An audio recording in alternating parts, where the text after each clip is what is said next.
বোয়ালখালীতে আবারও ঘটে গেল চুরির ঘটনা। নগদ ৩ লাখ টাকা এবং ৬ ভরি স্বর্ণ নিয়ে গেছে চোরের দল।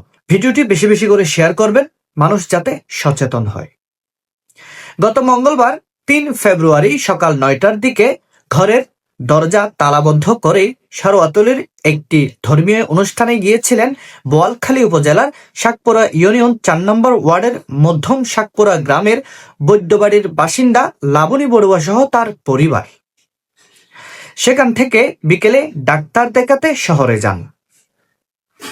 রাত 10:30টার দিকে বাড়ি ফিরে ঘরের তালা খুলে দেখেন পেছনের দরজা খোলা, সমস্ত জিনিসপত্র এলোমেলো।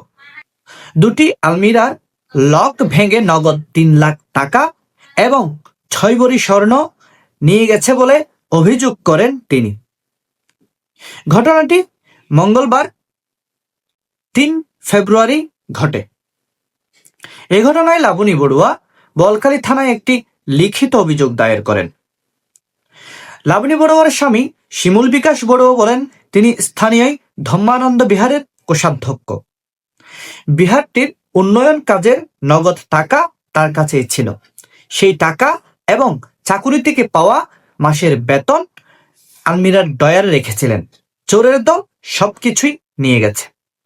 বোয়ালখালী থানার ভারপ্রাপ্ত কর্মকর্তা মোহাম্মদ মাহফুজুর রহমান বলেন, অভিযোগ পেয়েছি, বিষয়টি তদন্ত করে দেখা হচ্ছে।